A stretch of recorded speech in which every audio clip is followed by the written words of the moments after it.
Hello everyone. ये official notification है। जो सबसे पहले नोटिफिकेशन आया था उसमें कुछ पॉइंट्स दिए गए हैं। सबसे पहले हम उन पॉइंट्स के बारे में डिस्कस करेंगे। तो ये ऑफिशियल नोटिफिकेशन है और ऑफिशियली एमपी गवर्नमेंट की वेबसाइट से डाउनलोडेड है। ये नॉर्मल डिटेल्स दी है, आप डाउनलोड करके इसको रीड आउट कर सकते हैं। इसके बाद इसमें साइड डिटेल्स दिए गए। इसमें जो इम्पोर्टेंट पॉइंट्स हैं मैं उनके बारे में आपको बताता हूँ। इसमें 3 स्टेज होगी, वो आपको तो पता है कि फर्स्ट स्टेज प्रथम चरण, सेकंड स्टेज जिसको द्वितीय चरण है, और सेकंड स्टेज के बाद एक फाइनल मेरिट सूची जारी हो गई है। और उसी के बाद ये चयन सूची के बारे में यहाँ पर डिटेल्स दी गई हैं कि जो भी द्वितीय चरण में लिखित परीक्षा हुई थी उसमें आपने कितने मार्क्स जो प्राप्त किए उसी को बेस बनाकर जो मेरिट सूची बनाई गई है। उनमें से जो रिजर्वेशन है उसको कैलकुलेट करते हुए ये सूची बनाई गई।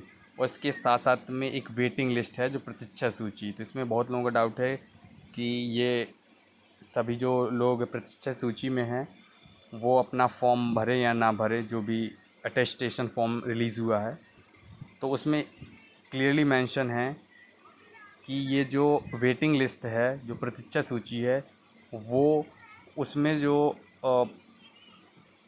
भर्ती होगी तो वो 1 साल के अंदर तक अगर भर्ती होनी होगी। अगर कोई कैंडिडेट अब्सेंट रहता है या फिर वो कोई जॉब दूसरी ले लेता है या फिर एक छोड़ देता है तो 1 वर्ष तक ये प्रतीक्षा सूची मान्य होगी। और 1 वर्ष के बाद फिर किसी को एंटरटेन नहीं किया जाएगा। सिर्फ 1 ईयर तक यदि कोई वैकेंसी इन्हीं के अंतर्गत यदि वैकेंट हो जाती है तो 1 वर्ष तक उनका चयन हो जाने की संभावना है।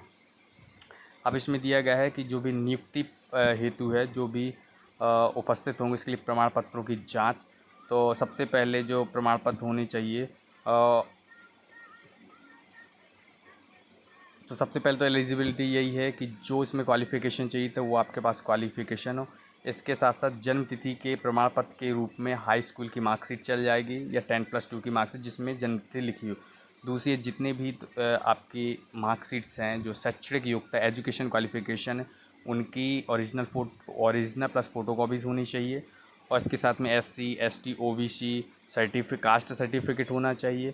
इसके साथ में जो भी भूतपूर्व सैनिक है उससे रिलेटेड जो सर्टिफिकेट है, या फिर कोई इसमें अवार्ड से रिलेटेड है विवाह प्रोत्साहन योजना के अंतर्गत, या विक्रम पुरस्कार, या विवाह यदि कोई मैरिड है उसके रिलेटेड जो बच्चों का जन्म प्रमाण पत्र हैं, तो ये जितने भी हैं वो सारे डॉक्यूमेंट्स रेडी करने हैं। इसके साथ में ये भी लिखा है कि SC ST और पिछड़ा वर्ग के लिए मतलब किराया भी मिलेगा, यात्रा किराया का भुगतान भी सरकार देगी। उसके लिए आपको बैंक की पासबुक की जो फ़ोटोकॉपी साथ में लेकर आना है। और इसमें लिखा है जो भी डॉक्यूमेंट्स हों उनकी ओरिजिनल हो प्लस फ़ोटोकॉपीज़ हों। और जो फ़ोटोकॉपी वो स्वयं द्वारा प्रमाणित मतलब सेल्फ अटेस्टेड होनी चाहिए। और साथ में ओरिजिनल डॉक्यूमेंट्स तो होने ही चाहिए। और यात्रा किराए के बारे में बता दिया है कि अनुसूचित जाति, अनुसूचित जनजाति तथा अन्य पिछड़ा वर्ग अभ्यर्थियों को किराया दिया जाएगा। उसके लिए आपको टिकट चाहिए होगी और बैंक पासबुक की फ़ोटोकॉपी चाहिए होगी। अंतिम जो चयन होगा वो फाइनल मेरिट सूची में जितने भी कैंडिडेट्स का सिलेक्शन हुआ है उनका होगा। और उनमें से यदि किसी ने गलत डॉक्यूमेंट्स या गलत जानकारी दी है तो उनका किसी भी समय वो रिजेक्ट कर सकते हैं, उनको भर्ती प्रोसेस से बाहर कर सकते हैं। और इसमें एक मेडिकल भी है जिसमें स्वास्थ्य परीक्षण, दृष्टि परीक्षण। तो इसमें स्पेशली जो मेडिकल है वो आँखों से संबंधित रोग भी आँखों से संबंधित है, मतलब आँखों से संबंधित कोई भी रोग नहीं होने चाहिए। आँखों से संबंधित कोई भी रोग नहीं होनी चाहिए तथा मुख्य रंगों का जो भेद है करने में उम्मीदवार को सक्षम होना चाहिए। और आँखों की दृष्टि है 6/6 से कम नहीं होनी चाहिए। और इसमें ना स्पेक्स के बारे में ना चश्मे के बारे में कोई मेंशन नहीं, बस 6/6 से जो विज़न है वो कम नहीं होनी चाहिए और कलर ब्लाइंडनेस नहीं होनी चाहिए और आई से रिलेटेड कोई भी डिसीज़ नहीं होनी चाहिए। जो चरित्र सत्यापन है ये भी किया जाएगा और वो होगा 24 जुलाई 2018 के आधार पर चरित्र सत्यापन किया जाएगा। वो करेंगे वो साइट में इसके लिए नोटिफिकेशन आएगा। अब नियुक्ति के बारे में दिया है, जो पद स्थापना का जो स्थान है इसमें क्लियरली मेंशन है कि किसी भी ज़िले की जिला of crime scene mobile unit में की जाएगी और साथ में ये भी मेंशन है कि उसकी जो नियुक्ति होगी वो उसके होम डिस्ट्रिक्ट में नहीं होगी, होम डिस्ट्रिक्ट से दूसरे डिस्ट्रिक्ट में नियुक्ति होगी। और इसमें कुछ पॉइंट्स इम्पोर्टेंट हैं, जिसमें से एक पॉइंट ये इम्पोर्टेंट है कि जिस पद के लिए चयन किया जाएगा केवल उसी पद पर नियुक्ति के लिए विचार किया जाएगा और उसी संवर्ग में आगे पदोन्नति पद स्थापना की जाए। मतलब जिस डिपार्टमेंट में आओ उसी डिपार्टमेंट में आपका प्रमोशन होगा, कोई दूसरी डिपार्टमेंट में प्रमोशन नहीं हुआ। और दूसरा इम्पोर्टेंट पॉइंट है कि जो जिस डिपार्टमेंट में नियुक्त किया जाएगा वहाँ कम से कम 5 वर्ष की सेवा पूर्ण करनी होगी, उसके बाद ही वह अन्य इकाइयों में स्थानांतरण का पात्र हो सकेगा। मतलब जिस डिपार्टमेंट में जिस जगह पर आपका फाइनल नियुक्ति होगी वहाँ पर आपको कम से कम 5 वर्ष होगा, 5 वर्ष काम करना पड़ेगा। 5 वर्ष काम करने के बाद ही ट्रांसफ़र होगा। इसमें ऐसा कुछ भी मेंशन नहीं है कि आप बीच में जॉब को लीव नहीं कर सकते हैं, ऐसा इसमें कुछ भी मेंशन नहीं है। इसमें सिर्फ मेंशन है कि आप जिस डिपार्टमेंट में यदि ट्रांसफ़र किसी दूसरी जगह में चाहते हैं तो 5 वर्ष से पहले ट्रांसफ़र नहीं होगा। बाकी नॉर्मल है। जो इम्पोर्टेंट इन्फॉर्मेशन थी इस ऑफिशियल नोटिफिकेशन की वो मैंने आपको बता दी। हाँ, और इसमें सैलरी से रिलेटेड है कि 3 वर्ष तक प्रोबेशन पीरियड होगा, जिसमें पहले वर्ष आपको 70% सैलरी मिलेगी, सेकेंड ईयर जो है 80% और जो थर्ड ईयर है 90% स्टाइपेंड दे होगा। और बता दूं ये जो नियुक्ति है ये स्थायी है, परमानेंट है।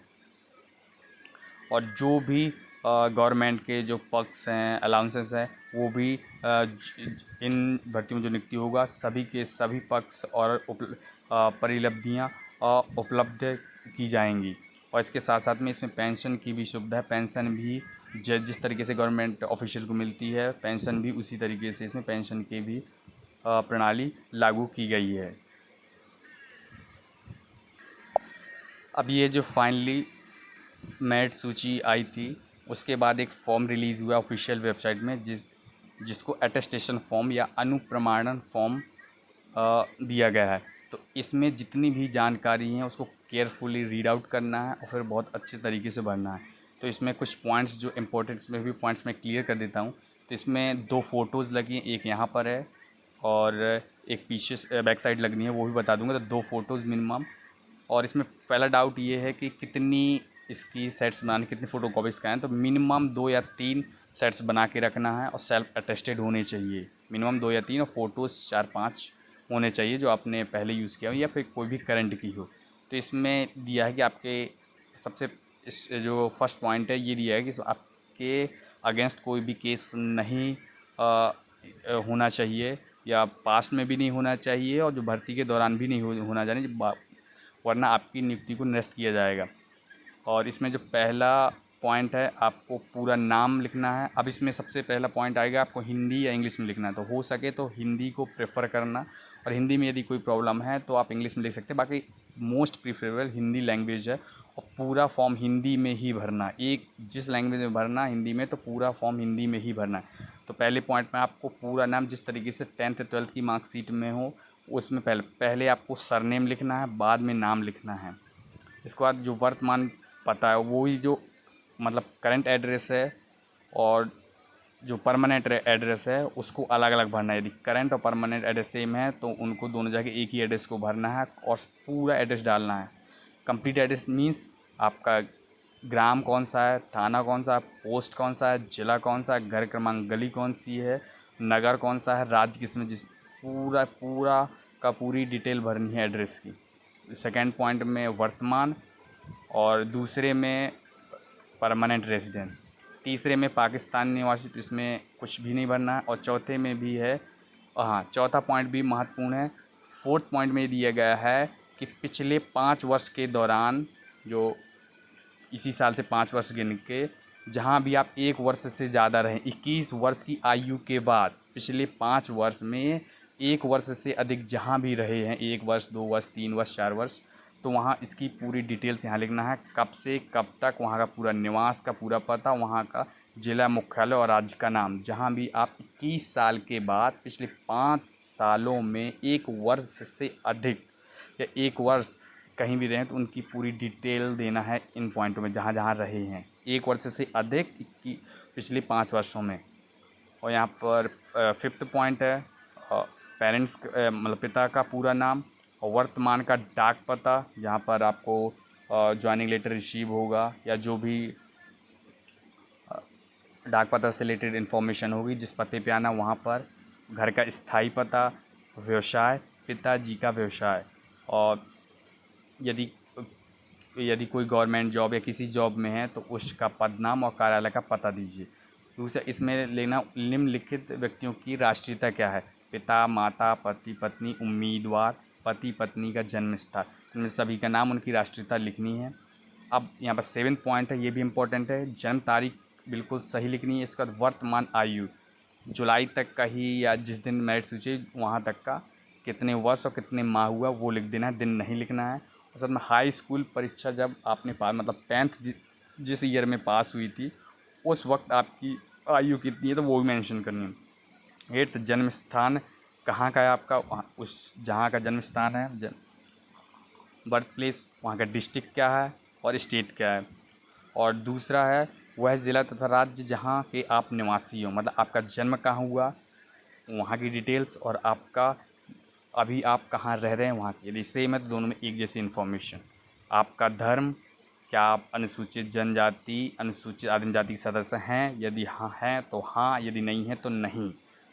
अब 10th में है एजुकेशन क्वालिफ़िकेशन, अभी तक आपने जिन जिन स्थानों में एजुकेशन रिसीव की, कब से, 15 वर्ष के बाद से 10, 12 कहाँ से की हुई है, और ग्रेजुएशन, पोस्ट ग्रेजुएशन, जो भी आपने एजुकेशन रिसीव, यहाँ पर पूरी कंप्लीट जानकारी देनी है। पहले शाला या महाविद्यालय का नाम, प्रवेश की तारीख और विद्यालय छोड़ने की तारीख, और उत्तीर्ण परीक्षा। इस उत्तीर्ण परीक्षा का मतलब आपने 10th पास की, 12th या बीएससी जो भी पास आउट है, एमएससी जो भी पास आउट है वो मेंशन करना है। कब से, 15 वर्ष की आयु से अध्ययन किया हो, मतलब आप जब उस समय 15-16 साल की उम्र से आपने किन किन संस्थानों से, किन किन इंस्टीट्यूशन से आपने एजुकेशन रिसीव की, उसकी डिटेल जानकारी देना। एक हो सकती है, 2, 3, 4, 5 मल्टीपल्स हो सकती है, उनकी एंट्री करनी है। अब इसके बाद है, आपने यदि पहले कहीं भी जॉब किया हो तो उसकी डिटेल्स भरना है। एक बात याद रखना, इसमें क्लियरली मेंशन है कि कोई भी जानकारी छुपाई नहीं जाना है और गलत नहीं देना है। यदि कोई भी जानकारी आपके द्वारा छुपाई गई या गलत दी जा गई तो आपके उसी समय आपकी नियुक्ति निरस्त की जा सकती है। तो आपने यदि प्रीवियस में किसी भी पद, सरकारी या गवर्नमेंट ऑफिशियल में थे तो वहाँ का पद, पूरा अवधि, कब से कब तक, कार्यालय का, वहाँ कार्यालय का फॉर्म लगेगा और संस्था जहाँ से हो, और छोड़ने का कारण। यहाँ पर 12 पॉइंट्स है कि आप गिरफ्तार, मतलब पुलिस रिकॉर्ड में क्रिमिनल रिकॉर्ड आपका क्या है तो वहाँ पर नहीं लिख देना। यदि हैं तो वो भी मेंशन करना। हाँ, यदि क्रिमिनल रिकॉर्ड हैं, क्लियर हो गया है या नहीं होगा, जो भी है उनको भी आप मेंशन करना है। हाँ, अगर नहीं है तो आप नहीं लिख के, अगर हैं तो आपको क्या अपराध है, किस पुलिस थाने में, किस न्यायालय में, क्या दंड दिया गया, क्या दोष मुक्त कर दी, इन सारी डिटेल्स आपको अच्छे से पढ़ना है। और यदि हाँ है तो आपको सही सही जानकारी देनी है। इसके बाद यहाँ पर करना है उम्मीदवार के हस्ताक्षर, तारीख, स्थान, जिस दिन आप फॉर्म भरें उस दिन की तारीख और स्थान, नॉर्मली यहाँ से आप है। और 13 पॉइंट में है कि किसी भी 2 कैंडिडेट या 2 व्यक्तियों के नाम यहाँ पर लिखना है जो आपको जानते हो, एज अ विटनेस के रूप में कोई भी लिख सकते हैं। हो सके तो फैमिली मेम्बर्स नहीं, फैमिली मेम्बर्स मतलब नेबर्स हैं, जो पड़ोसी हैं, उनकी कोई भी 2 व्यक्तियों के नाम लिख देने हैं। उम्मीदवार के हस्ताक्षर, यहाँ भी उम्मीदवार के होना, जो कैंडिडेट है उसी के हस्ताक्षर, तारीख और स्थान होना है। इसके बाद ये प्रमाण पत्र, अब यहाँ भी उम्मीदवार के हस्ताक्षर और तारीख और जन्म स्थान। अब इसके बाद है पहचान प्रमाण पत्र। ये है पहचान प्रमाण पत्र। इसमें आपको ये कितने दिए हैं, हाँ, 8 व्यक्तियों के नाम दिए गए हैं। हाँ, सरकारी कर्मचारियों के नाम दिए गए, 8 में से किसी एक के आपको सिग्नेचर और डिटेल्स चाहिए हैं। कोई भी हो सकता है। पहला है केंद्रीय शासन, राज्य शासन का गैजेटेड अधिकारी, गैजेटेड ऑफिशियल, मतलब राजपत्र अधिकारी, कोई भी हो चलेगा। या दूसरे में संसद या राज्य विधानमंडल का सदस्य हो, उसके भी डिटेल्स या हस्ताक्षर चल जाएंगे। या फिर सब डिविजनल मजिस्ट्रेट या अधिकारी हो, उसके भी सिग्नेचर चल जाएंगे।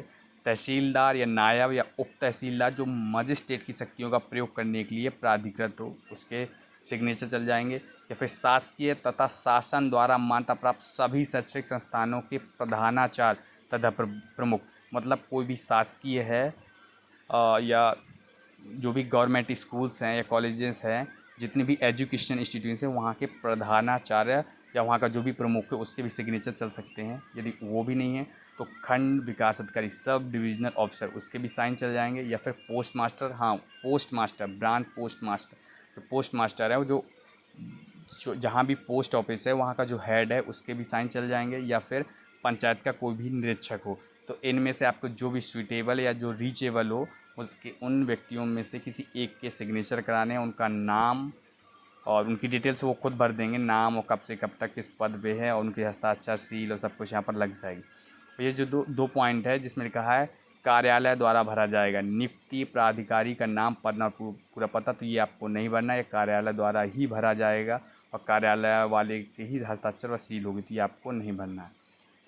अब ये है शपथ पत्र, जो डिक्लेरेशन फॉर्म है, ये लास्ट है। इसमें आपको लिखना है कि यह मेरा चयन किस डिपार्टमेंट में या किस विभाग में हुआ है, प्रयोगशाला जो भी है आपका वहाँ चयन सूची में लिखा हुआ है, उस पद का नाम लिखना है। फिर ये सारी डिटेल्स पढ़नी है। इसके बाद आपको यहाँ पर साइन करने हैं और नीचे भी साइन करने हैं। यहाँ पर नाम लिखना है आपका, इस पॉइंट में मैं उपरोक्त शपथ ग्रहीता नाम सत्यापित करता हूँ या करती हूँ, और लास्ट में आपको यहाँ पर शपथ ग्रहीता की जगह साइन करने हैं। यहाँ पर 2-3 चीज़ें जो इम्पोर्टेंट है वो आपको ध्यान रखना है कि यदि आप कोई भी जानकारी को छिपाना नहीं है। पास्ट में यदि कोई जॉब की है या फिर क्रिमिनल केस हो या कभी डीवार किया गया कोई एग्जाम से, कोई भी है, तो आपको छुपाना नहीं है, कोई भी गलत जानकारी नहीं देनी है। उसमें क्लियरली मेंशन है कि आपका किसी भी टाइम आपकी नियुक्ति निरस्त की जा सकती है। तो ये सारी डिटेल्स है, कुछ खास डिटेल्स नहीं है, 1-2 पॉइंट्स को छोड़ के बाकी आप सभी ईज़िली भर सकते हैं।